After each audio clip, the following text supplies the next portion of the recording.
আমরা হয়তো অনেকেই জানি আমাদের এই পরিবেশে এমন অনেক কিছুই আছে যা খাবার হিসাবে গ্রহণ করলে আমাদের শরীর সব দিক থেকে সুস্থ থাকে, কিন্তু সেই ধরনের খাবার আমরা খেতে বড্ডই অপছন্দ করি। আসলে হয় তার স্বাদ তেতো বা কষ এই ধরনের থাকার জন্য এড়িয়ে চলি সেই খাবারগুলোকে। কিন্তু যারা আয়ুর্বেদিক ডাক্তার আছেন তারা সবসময় বলেন এই ধরনের খাবার যদি প্রতিনিয়ত আমাদের খাদ্যের তালিকায় রেখে থাকি, কিছুটা আমাদের শরীরে এমনিতেই ইমিউনিটি বুস্টার তৈরি হয়ে যাবে। তার জন্য আলাদা করে ওষুধ গ্রহণ করার প্রয়োজন নেই। আর এই ধরনের খাবারের তালিকায় সবচেয়ে উঁচুতে রয়েছে আমলকি। এর গুণাগুণ আলাদা করে বলার প্রয়োজন আশা করি না রাখে, কিন্তু এই ফলটাকে যদি একটু ভালোভাবে স্বাস্থ্যসম্মত করে বানানো যায়, খাবারের তালিকায় রাখা যায়, তাই আজ আমি সমাজশ্রী চলে এসেছি রোজকার রান্নাঘরের মতো আমার রান্নাঘরে একটা নতুন রেসিপি নিয়ে। আজ তৈরি করব আমলকির একটা সুস্বাদু আচার, যেটা স্বাস্থ্যসম্মত।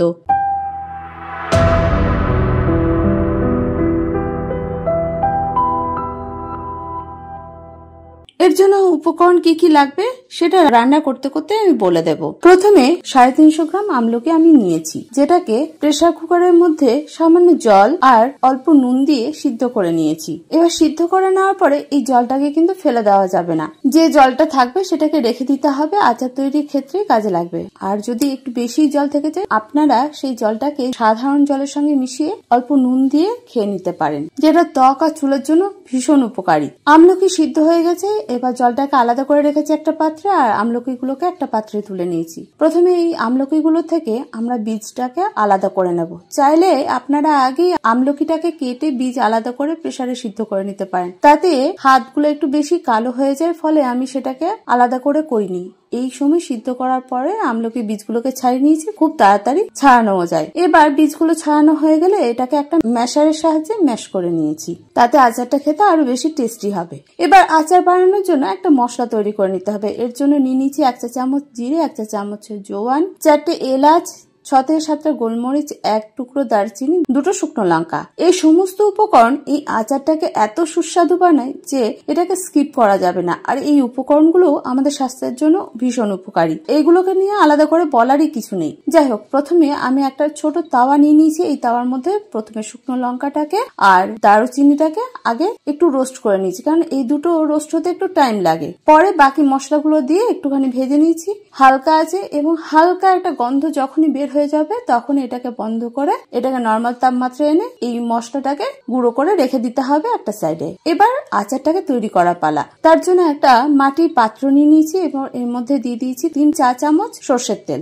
সর্ষের তেল গরম হয়ে গেলে দিয়ে দিয়েছি একটা তেজপাতা আর 2টো শুকনো লঙ্কা। শুকনো লঙ্কাটা টেস্ট বাড়ানোর জন্য, আর কিছুই না। আর এর মধ্যে যোগ করতে হবে 1 চা চামচ মৌরি। ফোড়ন থেকে যখন সুন্দর একটা গন্ধ বের হবে তখন যোগ করতে হবে ম্যাশ করে রাখা আমলকিটাকে। এবার এটাকে তেলের সঙ্গে ভালোভাবে কষাতে হবে, কিন্তু সমস্ত রান্নাটা হবে হালকা আঁচে, যেন তেল কোনোভাবে পুড়ে না যায় এবং আমলকিটাও যেন কোনোভাবে কড়াইতে না বসে যায়। তবে হ্যাঁ, এই আচার তৈরি করার জন্য মাটির পাত্র ব্যবহার করাটাই সব থেকে বেশি উপকারী, কারণ ধাতুর পাত্রে এই আচারটা তৈরি করলে একটু তেতো হয়ে যাবে, ফলে এর গুণাগুণটা একটু নষ্ট হয়ে যেতে পারে। তবে চাইলে ননস্টিক প্যানে রান্না করতে পারেন। এবার এর মধ্যে একে একে যোগ করতে হবে স্বাদ অনুযায়ী নুন, 1 চা চামচ বিট নুন। এগুলোকে ভালোভাবে আমলকির সঙ্গে মিশিয়ে নিতে হবে। যদি আমলকি এই সময় কষাতে একটু সমস্যা হয়, মনে হয় যেন আমলকিটা বেশি গাঢ় হয়ে গেছে, সেক্ষেত্রে ওই যে সিদ্ধ করা আমলকির জলটা সেটা অল্প অল্প করে মেশাতে হবে। আমি প্রথমে অল্প জল দিয়েছি, মোটামুটি এখানে 1/4 কাপের থেকে একটু বেশি আমলকির জলটা ব্যবহার করেছি। বাকি জলটা আমি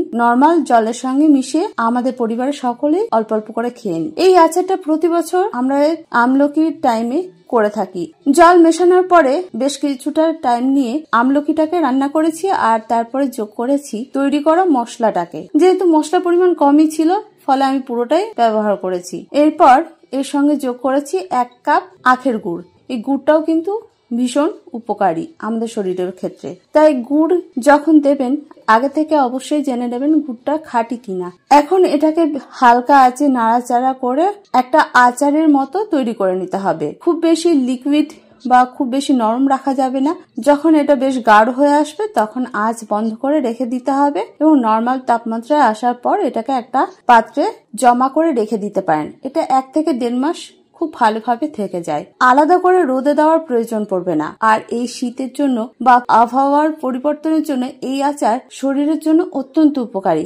যদি আমার কথায় একটুও বিশ্বাস হয়ে থাকে তাহলে তৈরি করবেন আর দেখবেন আপনাদের শরীরে কি কি ধরনের পরিবর্তন আসছে। আর যদি কাঁচা আমলকি এমনি খেতে পারেন অথবা সিদ্ধ আমলকি, তাহলে তো আলাদা করে বলার কিছুই নেই। তাহলে তৈরি করছেন তো? আমলকি যখন বাজারে রয়েছে পর্যাপ্ত পরিমাণে, তৈরি করে ফেলুন। আর কেমন হয়েছিল সেটা কিন্তু কমেন্ট করে জানাতে ভুলবেন না। আমিও তো থাকি আপনাদের কমেন্টের অপেক্ষায়। আর আমার রান্না বা রেসিপি কে কোথা থেকে দেখছেন সেটাও কমেন্ট করবেন, সঙ্গে আপনাদের নামটাও শেয়ার করবেন।